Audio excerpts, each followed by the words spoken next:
Hello and welcome to the Everything is Black and White podcast. It's the Monday show on a Tuesday, again with me, Andrew Musgrove, and a Newcastle United editor, Aaron Stokes. Aaron, how are we keeping? We're well? Yeah, very well. I think we're making an unfortunate habit of doing these Monday shows on a Tuesday at the moment, aren't we? Yeah, I apologise once again. I was off gallivanting, so it's my fault. It's on Tuesday, but I was away doing a 10-mile run. And to take you behind the curtain of the podcast, I'm quite happy that we're actually not in the office this week because we're on the third floor of a big tower block, and we might have had to have recorded it like on the second floor landing because I don't think I'll be getting up them stairs. So I'm quite pleased we're at home this week. Yeah, I mean, I will just say congratulations on the 10-mile run, even though you were telling everybody in the office that it was a half marathon, but, we'll let you off. It wasn't intentional. I'm just not very good at maths. So, maybe the PM's new maths policy can help us out. I'm not very good with numbers. How was your weekend? Have a good one? Yeah, very good. Had a lovely Saturday, even though Newcastle got beat. I was at a very close friend of mine's wedding. Beautiful venue, beautiful weather, and my phone just kept pinging in my jacket pocket during the ceremony. I was thinking, who's trying to get in touch with us? And I left the wedding, and I just discovered that it was actually just the notifications coming through on my phone that Villa had scored another and another and another. So yeah, Saturday was good. Sunday when I watched the match, not as good, but yeah, all in all, a good weekend. Yeah, not a good Saturday for Newcastle United. As Aaron said then, as you guys don't need reminding, Newcastle lost 3-0 at Villa Park. And there's no getting around it, Aaron. It was the worst performance of the entire season for Newcastle United. From 21 seconds on the clock, they looked second best. Disappointing. I mean, we're going to go into depth about the whys and what happened, but just sum up the performance and why you think Newcastle, for really the second week in a row, I know they performed really well against Brentford in the second half, but the first half was just as dismal as it was at Villa. Why? Why are Newcastle starting so slowly, you think? We spoke about it last week, and we both sort of said that we couldn't really put our finger on it as to why they were, they're still starting games slowly away from home. You could sort of say that with West Ham and Brentford, they had an excuse, back-to-back away games in London that stayed down there. They hadn't really had their normal training preparation. But when you've got a week, to prepare for Villa, who, yes, are in fantastic form, you can't really put your finger on why it's not happened for them on the road. As you say, 21 seconds on the clock, Villa hit the woodwork, and you're thinking, is it going to be another sort of West Ham Brentford scenario where they can just ride an early storm and then kick on? But it wasn't to be. And as I say, Villa in great form. Let's not take anything away from it. But as you say, I think Eddie Howe would agree. You'd say the worst performance of the season. Yeah, I mean, I mentioned there, 21 seconds on the clock was Ollie Watkins' first sight of goal, past Trippier, and then what got me was Fabian Schär looked like he was running through concrete, and they kind of set the tone for the rest of the game. And most of the chances Villa had were very similar to the first one they had, the ball over the top, where the defence just could not handle the pace of players, especially Watkins. And it is disappointing, like you say, they've had all that time to prepare, and Newcastle have done so well this season that you would think they know exactly what to expect of Villa, but they were just outdone by the side who were just much better on the day. Yeah, I think going into it, obviously both teams in really good form. Newcastle 5 wins on the bounce, Villa 4 wins on the bounce. But Villa just looked like a team. Villa looked so much better on the day. And I think, just such an uncharacteristic performance from the back four, as you mentioned, Fabian Schär, who's, very rarely put a foot wrong this season. He looked like, the Schär of old, really, the Schär of the Steve Bruce era, Ollie Watkins running in behind, and, Schär didn't know whether he was coming or going. I think, we'll go on it, I'm sure, in depth a bit later, but I think they missed Sean Longstaff in the middle. I wasn't too unhappy with the team selection. I think, a lot of fans want to see Gordon from the outset. They wanted to see him after, what happened at Brentford. But I think in the middle of the park, Longstaff's energy and his, sort of the bits he does off the ball, I think we're missing. But huge chance to bounce back on on Sunday, back at St James's Park. And it feels like they really do need a home game after, the stints away from home. Yes, I was going to save my thanks to Bournemouth for later in the episode, but I'll do it now. Thank you, Bournemouth, so much for that last minute winner against Spurs. We are going to go in depth about the 3 goals because I think first off, Aaron, it's important to put my point of view across. The game was dismal, but it doesn't impact my thoughts about the season as a whole. Newcastle have done fantastically well. You're going to have bad games like this. You can't win every game. You've had 3 away games on the bounce. You know, at some point, you are going to have a day like this. Every team has them. So, guys watching and guys listening, don't misinterpret what we're doing, what we're saying. I'm sure Aaron agrees with me. But we are going to have to go into depth about the goals conceded because it was not a good performance from Newcastle. I mean, it would be amiss of us not to do so. I mean, the first goal really actually annoys me slightly because no way should Watkins be winning the header to bounce that down. And if he does, then they've got to be picking that man up. And if you look here at the screenshot that I've put here on the live broadcast, you can see Ramsey in so much space. And look at the edge of the box. You've got Jacob Murphy there. You've got Bruno there. You've got Joelinton on the far. You've got Willock running in. Look at the space Ramsey's got. If Eddie Howe needs a reaction from his players, I'd just print this off and stick this around the dressing room because showing them that should really get them up and say, okay, that's not good enough. We can't be doing that in the Premier League. Yeah, absolutely. And I think, if you hadn't watched the game, you would probably imagine that still was from the 70th or the 80th minute. But to be sort of caught out like that so early on, sort of really set the tone. I thought, Villa were winning everything, every first ball, every second ball. And yeah, like we said, we can't really put a finger on it. It's not as if, they were on the back of a really tough, grueling game away from home. They'd had a lot of time to prepare for it. And I think Villa just wanted it more. And I think, Billy makes a good point here. Everybody's hurting after it because there's been so many wins in a row and you get so carried away and used to it. But as he says, you can't win everything. And I think your point that you've made is valid. Yes, we need to talk about the defeat. Nobody likes to, but, this is the podcast we do where we review the matches. Doesn't take anything away from the run they've been on, doesn't take anything away from the season. And, I think we'll all agree that it's probably just going to be a little blip and a footnote. And if they beat Spurs on Sunday, it's all but forgotten about, really. Yeah, most certainly. Fingers crossed they do. I mean, the second goal, you just have to ask how the ball gets across to Watkins in the middle. And the rest of it is, again, not good defending. Dan Burn turned far too easily and threw the legs into the back of the net. And the third goal as well, not good. I think it's McGinn that beats 2 players with ease, puts the ball across, and Watkins is drowning in space. Why isn't Trippier closer to him? What actually stood out about that third goal was Elliot Anderson giving the ball away. He's trying to take on a player.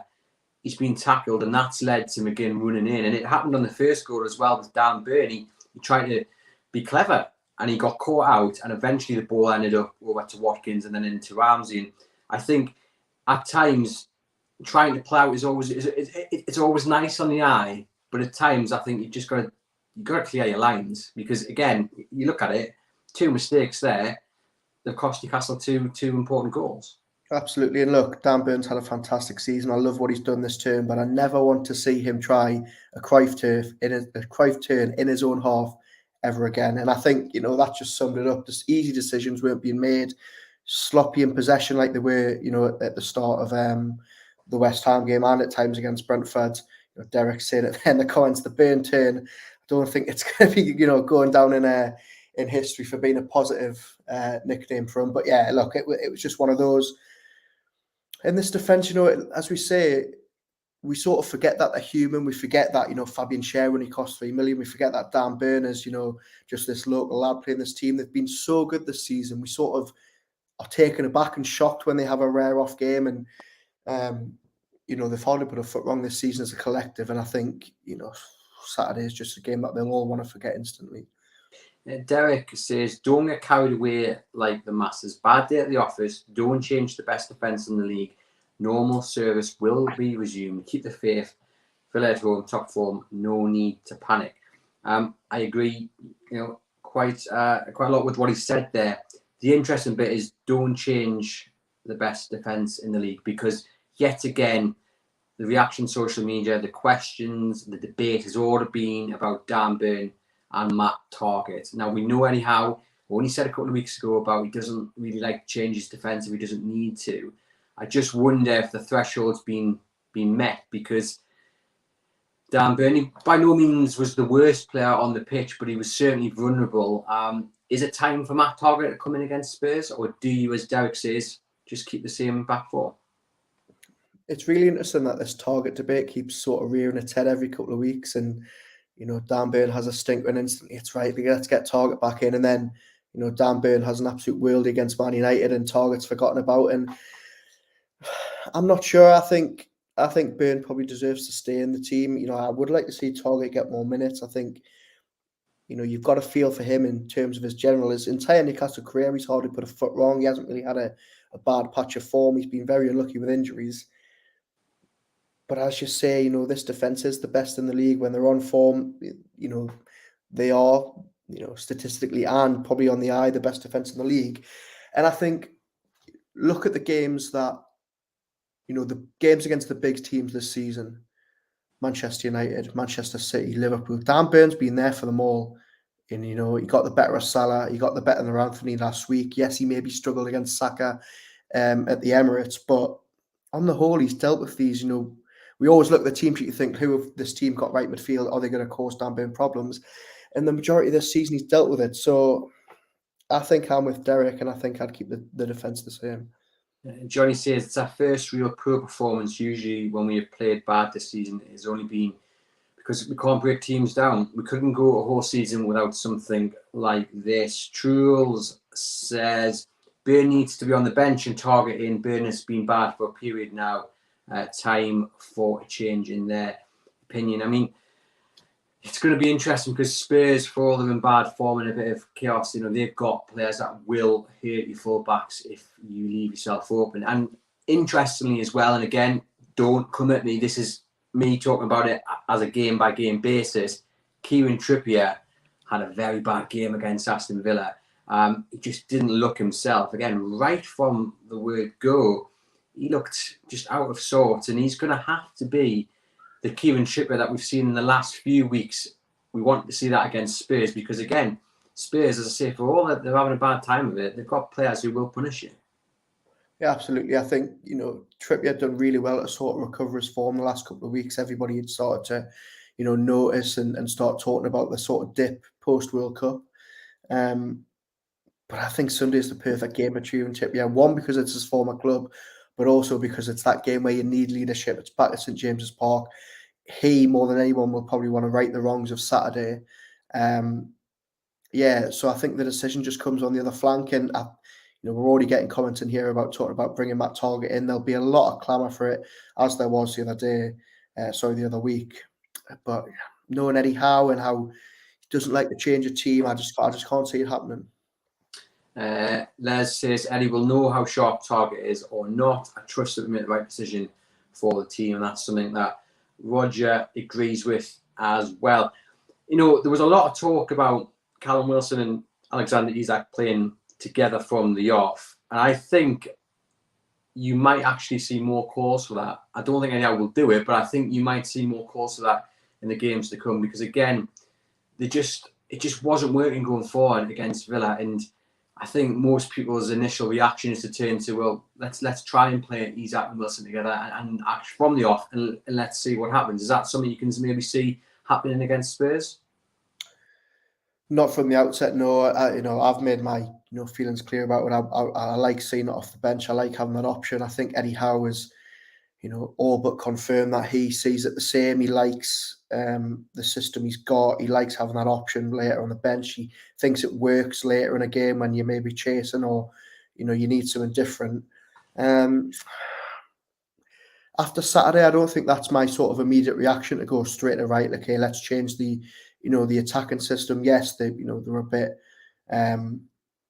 blunt on Saturday and they couldn't really get the better of Villa, but I still would go for one or the other. And it would be interesting to know what the fans think in the comments of this because, as you say, I think we will probably see calls for it. I think certainly towards the end of the season, but when the stakes are so high and, this system has worked 95% of this season where you only have one of them up front.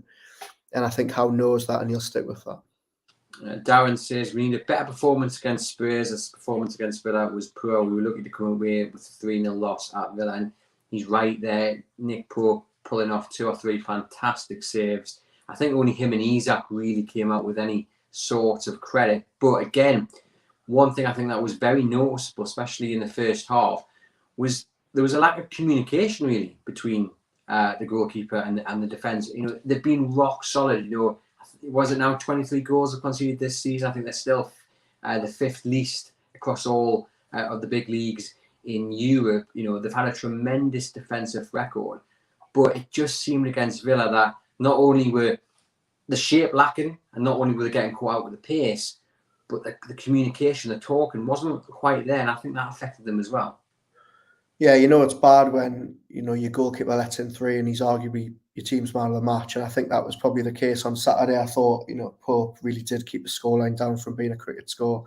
I get exactly what you mean. I think you just have to watch the first 20 seconds of that game to, you know, to see exactly what was the recurring theme, and that was the defence not knowing who was picking up who. They weren't able to deal with Ollie Watkins, who, by the way, is, you know, absolutely flying at the minute. I think that's another thing you've got to factor in. He's playing at the very top of his game. But Nick Pope, I thought, was very assured. It was very similar to Brighton at the start of the season, where, you know, he really did sort of, you know, keep Newcastle in the game at times, which is good to see, because the last couple of weeks, even though they've got the best defence in the league, a little bit shaky with his feet, a little bit shaky when sort of flying out a goal. He needed to get that Liverpool mistake out of his system. And I think even though they got absolutely hammered on Saturday, he'll come away with that thinking, you know, I didn't do too badly. We've got to kind of phrase here, saying we can't really afford a player to strike us from the start in case of injury for the rest of the season. That's kind of where I'm at when it comes to that debate. And Les backs it up as well and says, and Wilson can't realistically play 90 minutes week in, week out without injury. Let's get on to then the other big question, and that is Sean Longstaff. Now, Eddie Howe picked the side that I wanted to see. I wanted to see Joe Linton in the middle and Gordon on the left. I was pleasantly surprised. We now know it was kind of done because Sean Longstaff was suffering from tonsillitis. First off, before we get on to just how much Newcastle missed Sean Longstaff, I was bitterly disappointed by the midfield 3. I thought after that second half performance against Brentford, when Joe Linton was a tank, he was running through everybody. You know, that's the reason I wanted him to start against Villa, because he had as close as a 10 out of 10 performance you could get against Brentford in that second half. He was a little bit non-existent, and I felt actually the whole midfield 3 where it was very disappointing, and the space they afforded Villa's players was rather alarming as well. Yeah, absolutely. And I think, you know, if we did one of our Chronicle surveys and asked the fans who the best midfield 3 is, I think a lot of them would say that. I think when you look at the 3 that he started with at Villa Park, that's the general consensus, that they're maybe the 3 best. But they were absolutely, you know, ran ragged. You know, John McGinn had the, you know, time and space. Even when Moreno, the left back, was drifting inside, no one could get near him. And it just goes back to Eddie Howe was absolutely spot on just 2 weeks ago when he said Sean Longstaff's performances go under the radar. He's not as flashy as Bruno. He's not as imposing as Joe Linton, and he's probably not as thought of as highly as Joe Willock. But actually, the job he does in this team is absolutely crucial. And the reason he flies under the radar is because, sort of similar to Isaac Hayden back in the day when he was playing alongside Shelvey and Hayden had to do the graft and the water carrying, Sean Longstaff's what that is, and he puts the graft in. And I think when your midfield's being sort of overrun like that on Saturday, a player like him is exactly what you need. I get your point. It was tonsillitis, and, you know, it was maybe an enforced change, but I think it's just a reminder of how important he's become to this team in recent months. And I've got some quotes from Eddie Howe. He said, "We miss Sean's tenacity, his legs and energy. His endurance levels are the very highest level, and we didn't look right in midfield." You might as well put the team sheet up on the board now, because Sean Longstaff is playing if he's fitting well against Spurs on Sunday. Before I get your reaction to those comments, my question to you would be, Aaron, if Newcastle missed Sean Longstaff that much, and I 100% agree, I think they did miss him on Saturday, why is he then the first to always get sacrificed? You know, the cup final against Brentford, Joe Linton moves in and had, in these games, he was not at the level that Eddie Howe describes there. So I'm just wondering, is Sean lacking a bit of consistency? I'm just wondering how his performances week in, week out measure with the description you've given, of course, Eddie Howe's given there. I think, you know, he and Jacob Murphy, as you say, are probably the first ones to be sacrificed, as we saw at Brentford. Maybe it's because he knows that Willock and Joelinton offer more going forward when they need to chase the game. Bruno obviously is Bruno and, you know, pretty much undroppable. Longstaff has got much better at positioning and getting in the box late and trying to offer that, you know, going forward. He's got a very good relationship with Trippier and Miggy down the right. But still, you would look at, as I said, the other midfielders in that team and think they're probably going to offer more of a goal threat. When you're chasing a game and you need to take midfielder off for an attacker, he's probably the man to do it. But the team looks so much more uneven when he's not in it. You know, as you say, he covers more blades of grass than any other player. He does the stuff that doesn't really get noticed. And I think such a fascinating story. Everybody talks about Joelinton and Miggy and how they've sort of rectified and saved their careers. But actually, Sean Longstaff, yes, he was nearly on his way out into Bruce. Many thought he wouldn't have a chance in this team under Howe. And I think, you know, long term, there's probably question marks to be asked about it. But certainly in the short term, you know, he's done himself absolutely no harm at all. And as you say, I think he walks back into that team on Sunday if he's fully fit. Yeah, I think actually with Eddie Howe's comments, he pretty much does, doesn't he? Who do you come in for? For me, I think you take Gordon out of the team, and I think you probably move, you know, Joelinton further up. I know that it's not, you know, the most popular of tactics, and Joelinton is probably better in that midfield, but I think, you know, Willock's had a, you know, very good patch of form. And I don't know, look, take nothing away from Anthony Gordon. He's clearly still trying to get speed in this team, as we've seen with so many players when they join, and they've got to join this really physical, fast-pressing Eddie Howe system. I just think he just probably needs, you know, a little bit more time to settle in. I'm not sure whether he's, you know, seen it as best from the outset. So I think that would be the change that I would make. And he says, you have to remember, lads, it was 3 games away from home in a couple of days. The lads were wrecked, yeah, and that will definitely play a factor. And I think, you know, that's it. There are positives to take when you look at the bigger picture to what happened. Obviously, Spurs losing to Bournemouth. The race for the Champions League is in Newcastle's hands. They beat Spurs on Sunday, and, you know, it's looking a very, very rosy picture. But a response is needed. You know, they have to be, well, it's no secret, they have to be better than they were against Aston Villa. And Eddie Howe says they'll analyse it, they'll move on quickly. I'm just wondering, behind closed doors, how quickly you can actually move on. I think we all know that there's no way Eddie Howe will literally watch that match back once and then say, right, we're done with it. Because I think he'll bring up screenshots like I did earlier in the show and say, that is not good enough. You weren't running where you were meant to be. You were out of position. You know, he will go in and maybe it was yesterday, maybe, you know, it'll be today, and he will drill into the players that is not good enough. That's not the standard that he, Jason Tindall, the rest of the coaching staff want or demand from the players. Absolutely. I think you just have to listen to the players speaking after the game on Saturday to realise that they know that they were, you know, all far below their best. I think Eddie Howe, the only motivation he needs to give these players is show them the clips of them playing Chelsea at home and playing Manchester United at home and playing even Liverpool at home. I know they got beat, but against the big teams at St James's Park this season, Newcastle have got it spot on time after time, even Manchester City, where nobody really gave them a chance. And look, it is the perfect opportunity to bounce back, not just because of it being 4th versus 5th and where Tottenham are, but they could not be playing a team in more disarray at the moment. You know, no manager, you know, Stellini clearly can't get a tune out the players. You've got the fans booing Davinson Sanchez. You've got, you know, their right back who was signed in January having to delete his Twitter account. I mean, the club is just an absolute chaos. And I think, you know, Newcastle can pretty much end Tottenham's top 4 hopes on Sunday. And that's all the motivation that they should probably need. Yeah, fingers crossed. A few more comments to come then. Darren says, I know it was only 1 loss in 6, but it's the way we were ripped apart by Villa.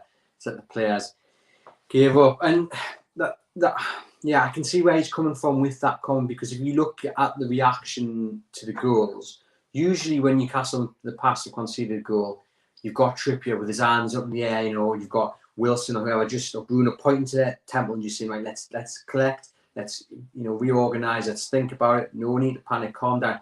But there was none of that. In all the 3 of the goals, hands on hips, kind of turning away, like there was none of that. And I just wonder why you think that was, because usually we do see an instant reaction and leaders stepping up to the plate and just making sure that Newcastle are fully focused and getting back onto the game. We didn't see that on Saturday. I think, one side of the coin is that Villa were so relentless. They didn't give Newcastle, a chance to get back in the game. And I think on the other side, we've seen against West Ham, yes, they started really slowly, but they were clinical. They got back in the game. Sorry, they took the lead straight away. Brentford, they made changes at half time and you saw an instant reaction. I just think, Newcastle on Saturday, whatever they tried, nothing was lighting that spark. Nothing was giving them the sort of oomph. And when Villa are absolutely, piling the pressure on early doors and you feel like you're just under the cosh, there wasn't really a chance for Newcastle to have those moments where they have the lift and they, sort of change the way the game's going. So there's plenty of reasons, there's plenty of factors. As I say, we're so used to Newcastle United winning at the minute. It feels like the world ends when, they eventually do lose. But look, being back at St James is going to be such a huge thing. The atmosphere Sunday, Sunday games are always special. It's going to be even more so this weekend. And as I say, it's the perfect game to get back on track.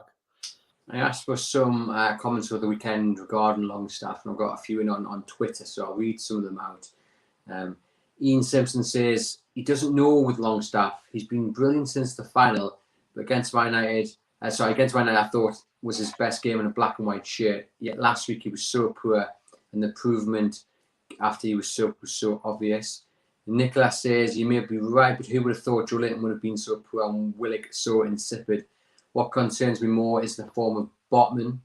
Could moving Burn into centre back and Target return left back be good for him?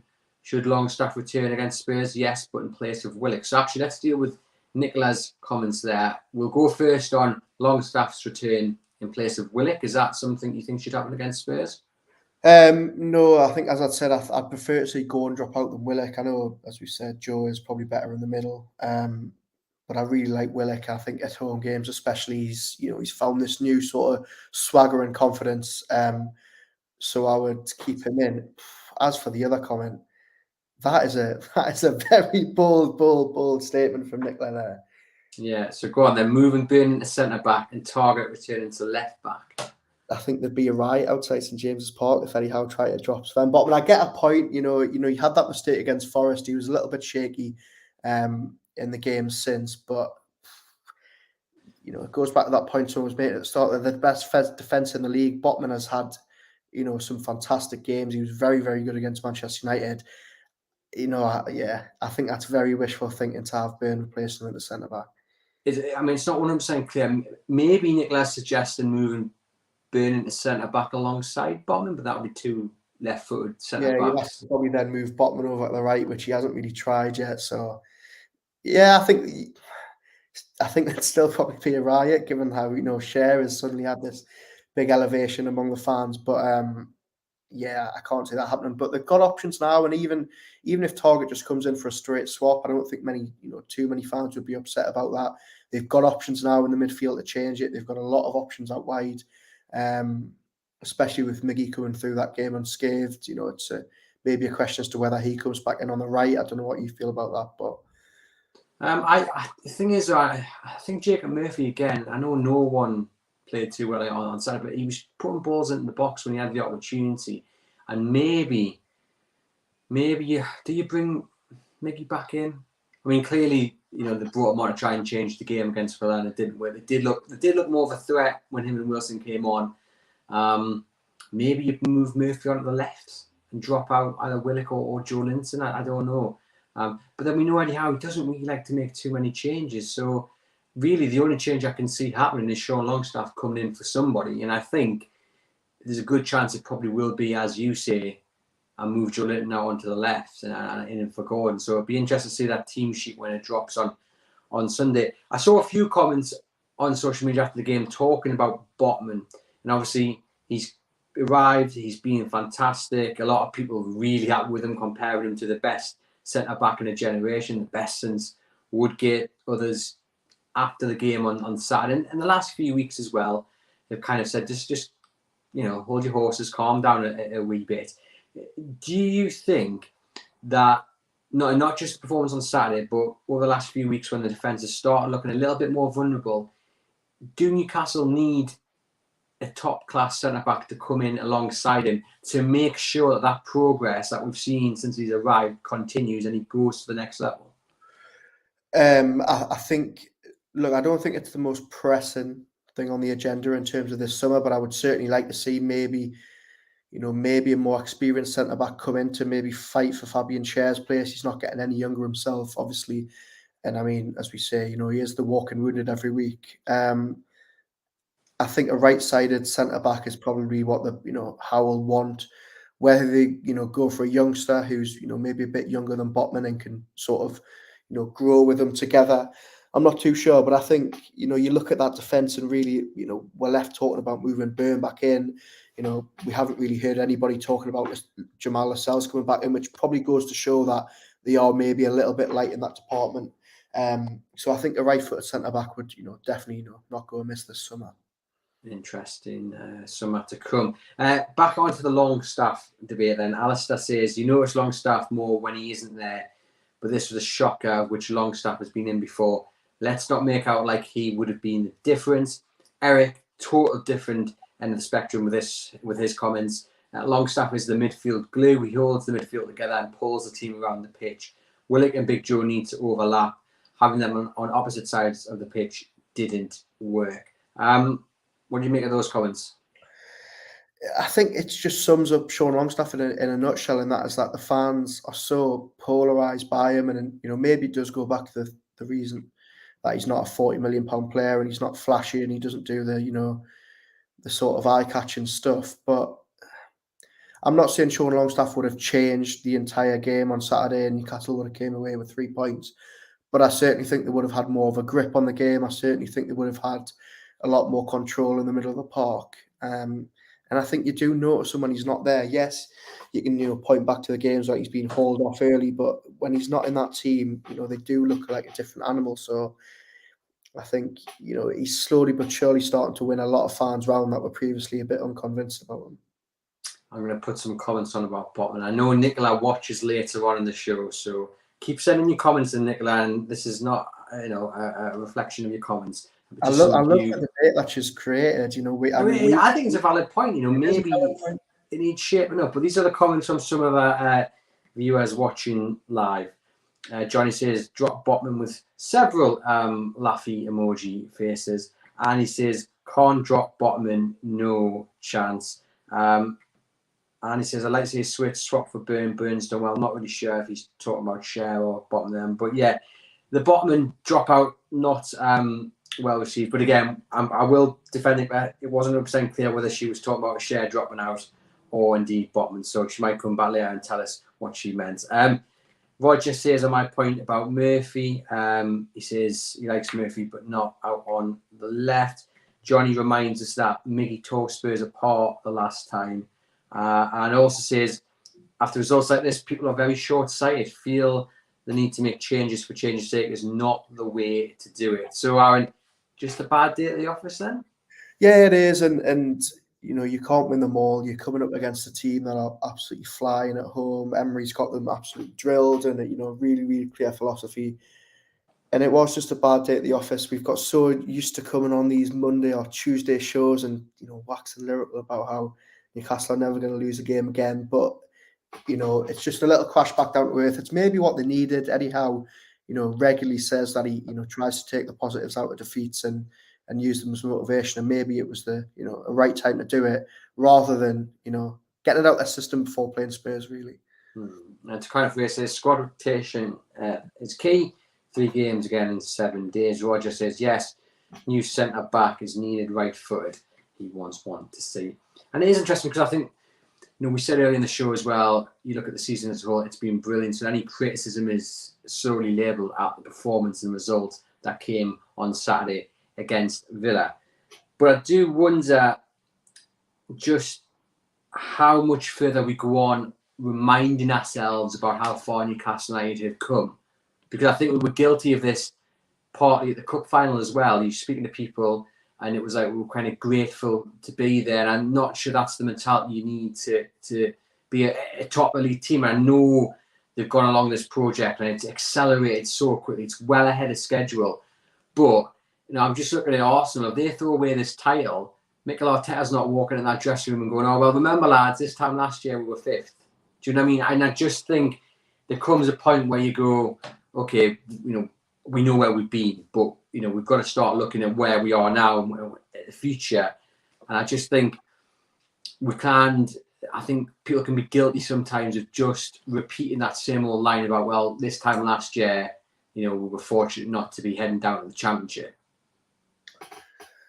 But that is the fact, though. I get what you mean, and you can't be sentimental. And maybe if Newcastle could do the cup final over again, they would maybe go into it with a bit of a more confidence. But you do have to remember that a lot of this team were embroiled in a relegation battle last season. But on the other hand, I think if Newcastle United somehow manage to lose a top 4 spot, I think there will be genuine disappointment, even though they'll be playing Europa League football. I think to lose it from this position, having played so well the majority of the season, best defence, one of the fewest defeats, it really will hurt. So, look, I don't think you should completely forget where Newcastle came from and not mention it. But I think it does need to be used as a little bit of a caveat to temper expectations somewhat. But for me personally, if they don't see out the top 4, they may not have a better chance to, given how Chelsea have stuttered and Tottenham have been awful and Liverpool weren't at their best, and also combined with their form. I think if they somehow manage to fall away at the end, it will be really, really disappointing. Quite a few people in the comments saying they'd like to see targeting for Burn. Andy clarified he was talking about a straight swap, Burn for Target, and Phil there saying Target in for Burn. So it'll be interesting to see just what Eddie Howe does on Sunday. Let's briefly talk about some transfers then, Aaron. We'll start with the name of Declan Rice, someone we've spoken about quite a few times on this podcast. Linked quite strongly to Newcastle earlier in the week. Eddie Howe asked about him by reporters in the pre-match Villa press conference and didn't brush away the suggestion, just kind of said, yeah, that's the kind of elite player we'd be looking at. What do you make of the links and rumours? I mean, it would be a big statement signing. I mean, it would be the biggest statement Newcastle could make because, it wouldn't just have to break Newcastle's club record. It would have to also break the Premier League transfer record, you'd imagine. Look, no denying his talent. He's, put in 2 very good performances against Newcastle alone this season. Easily, probably one of the midfield, the Europe's best midfielders. The only maybe sticking point I see is that, yes, Newcastle United are going to spend big, but are they going to really blow a chunk of their budget? And when I say a chunk, I probably mean the majority of their budget this summer on a player like that when they actually probably need 5 or 6 gaps filling if they're going to be in Europe. So I don't think, any fan would be disappointed with it, but I just think it's a huge outlay for it, a summer window where you're probably going to need a lot of changes, to this squad. Darren says paying 100 million for Rice would be madness. I feel the players are overrated. I feel there are better players out there than Rice, and for less than 100 million. Your thoughts on that one, Aaron? I don't think he's overrated. I think again maybe like Sean Longstaff, because he's British and he doesn't score loads of goals. He's maybe not viewed as good as he actually is, but there's no denying he's a fantastic midfielder. He covers so much ground. He's incredible in interceptions. He's really good at carrying the ball. He would be absolutely perfect in this team. I think the fans would love him. The only real issue, or not issue, but I think the sticking point would probably be, as I've said, the fee that West Ham would demand this summer, and the fact that Chelsea, Arsenal, Liverpool, and Manchester United, if they hear that he's leaving, every single one of them is going to be in for him. So, yeah, they're going to have competition. Tony Freer says Rice would be perfect. They should go all out, and again, it reaffirms the need to qualify really for the Champions League. If you're going to go after these big elite players, and they're going to want to play European football, so qualifying for the Champions League absolutely crucial. Again, though, it kind of reaffirms, as we've been speaking about in this episode, probably about the need for a defensive midfielder to come in as well, someone who's on the next level above Sean Longstaff. We know they've been linked to Scott McTominay, Declan Rice there. I think it's clear with the names that we'll mention in a moment, we know exactly where Newcastle are really aiming for when it comes to positions in the summer transfer window. Yeah, absolutely. Pretty much everybody said the same thing, and that is Newcastle need to unleash Bruno in a better position and further up the pitch. And it's clear that Newcastle want a really deep line defensive holding midfielder to just sit in front of the back four and let the likes of Willock and Joelinton and Bruno, sort of do their thing further up the pitch. It's priority number one for the club this summer is to find a player of that ilk. I think they'll go all out in terms of spending big on that position, given it's probably the position they need more than most. You could argue, left back and on the wing is also crucial, but they're definitely really, really hungry to try and sign a deep line midfielder straight away in the summer. Steve says Rice is a fantastic midfielder. Him holding and releasing Bruno to create even more. Some signing that would be. Andy says he agrees with Darren. You get 2 or 3 players for that 100 million price tag. Truel says, why not go to Europe players and you cut the price in half for the same quality? And Darren says, talking the likes of Madison, Florian Wirtz and James Ward-Prowse will be perfect signings this summer. I didn't slip him £20 to mention James Ward-Prowse. He's done that off his own back because he knows he's a genius player. However, you look at James Madison, you look at James Ward-Prowse, they're not going to be that much cheaper than a Declan Rice, I don't think, are they? Look, I think a lot of it depends on whether Southampton and Leicester go down for starters. I think Newcastle should probably be looking at those teams and hoping that Leicester do probably fall away and Southampton as well. They're still going to cost a lot of money. Madison, especially, Leicester were asking for 50 million last summer, and they probably want similar to that. Ward-Prowse, I think you'll get cheaper than that, just given his age and. Again, because maybe he's not, as flashy as Madison, but I think you could certainly get a couple of very, very good players for the price that you're going to pay for Declan Rice. But at the same time, adding Declan Rice to any team in Europe improves it. So it's what they've got to balance this summer. Yeah, Roger says if Rice favours a move to Arsenal, and that's money saved and look elsewhere. Johnny says James Ward-Prowse is a worse player than Longstaff, but with free kicks. How dare you? How dare you? I've not paid him £20 to say that either, just to wind you up. Says the man who runs the Scott McTominay yet to be at Newcastle fan club. Aye, aye. Howie, lad. Wind your neck in. Obviously, over the weekend, reports at Newcastle have changed their strategy in terms of what comes at this summer. They're going to go big. It says one report. What's your view on that? What's your understanding, and how much, again, does Champions League qualification really play a factor in all of this? I mean, Champions League football is an absolute game changer. Just the money that you get for being in that group stage is absolutely huge. A lot of it is obviously going to depend on, getting this new shirt sponsor in. A lot of it's going to depend on these commercial deals that they can do. But I think, the ownership know that they've got to spend because they're entering new territory a lot quicker than they thought they would. This squad, if you take this squad at the Champions League, and this is no disrespect to the job Howe's done, but I think if you take this squad at the Champions League, they struggle. One, because of the quality of some of their players, and two, because they just haven't got the depth to be playing Tuesday, Wednesday, Saturday. It's it's just not possible at the minute. So the owners know that they need to spend, and I think we'll see a big influx of players, quality and youngsters. Dan Ashworth very, very keen to get some young blood into that team, but a lot of it does depend on the competition that they qualify, and Howe's made no bones about that, and also getting more revenue streams into the club so that they can actually generate this cash while still staying inside the the FFP rules. Yeah, the man with the calculator's going to have a busy few months. Coming up on the website, contextualizing.co.uk at 2 o'clock, you've got a story going up, Aaron, with a transfer line. Just tell our listeners and viewers all about that one. Yeah, so Newcastle, as we've talked about, really, really keen on signing a defensive midfielder, and it's my understanding that they've been very, very keen on a player called Amadou Haidara for the pretty much over a year now. They tried to get him last summer from Leipzig. 25-year-old African midfielder, very, very highly rated, very, very close to joining Brighton in January. And, Newcastle certainly think he ticks a lot of boxes. Leipzig pretty much resigned to losing him this summer. I think there'll be a very big bidding war for it. But yeah, it's my understanding that Newcastle are still, very keen to make him a player this summer. Why do they like him so much? What boxes is he ticking, do you think?